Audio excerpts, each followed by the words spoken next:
Hi, I'm Clarke DePastino, Valerie's son.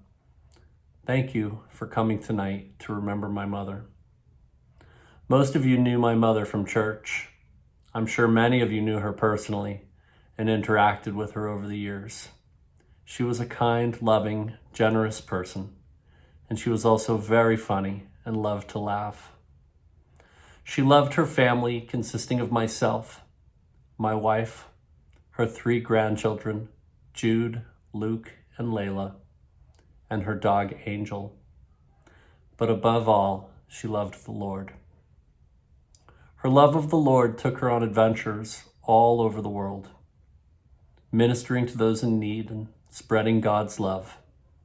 That's what most people will remember when they think of my mother.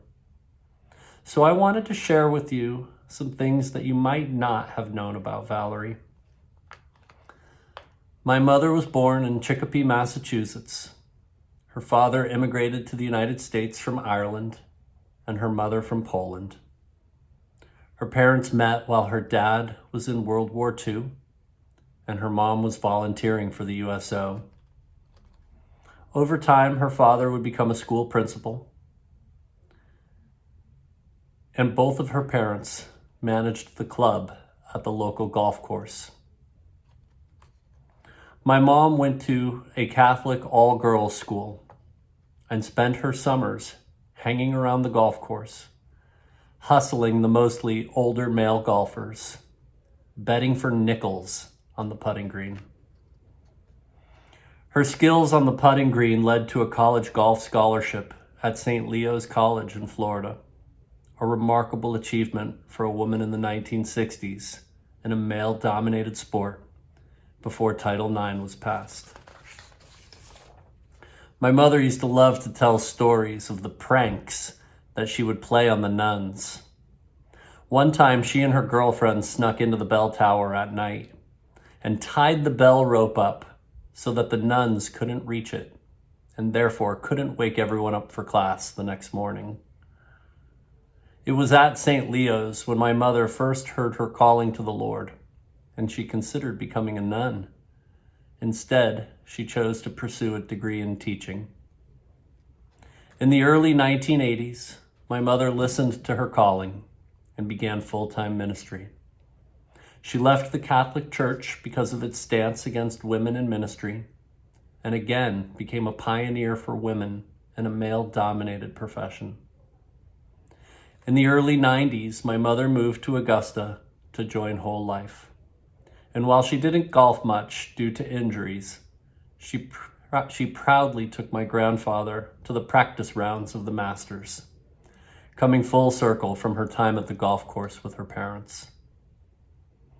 As with any rich life, my mother had her shares of celebrations and tragedies.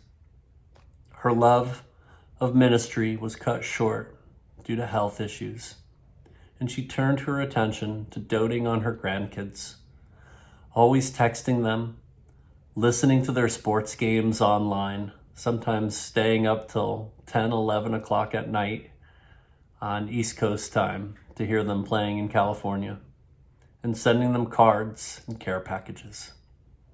When my oldest son was born, she got on a plane to meet him in the hospital. Watching her with my children always brought back memories of what a devoted, loving mother that she was to me. My mother made me feel like one of the luckiest people in the world because I have always known that for every minute of my life, I was loved. Not many people in the world can live with that kind of certainty. Due to COVID, we didn't get to see my mother for 2 years, the longest we had ever been apart. When she came to California this past Christmas, she got to watch her oldest grandson play baseball for the first time in person. She played board games with my younger son and gave a jewelry box to my daughter, which she will always have to remember her by. This past month has been very hard for me, as I have lost my constant. There is a deep void when you lose a parent, and I will always love and miss her. When you remember my mother, remember how much she loved this church and all of you. Thank you to Pastor Kennedy for your unwavering friendship and support. She loved you so dearly. Thank you to everyone in this community that helped support her over the years, in good times and in bad. My mother is in heaven now, and she is at peace.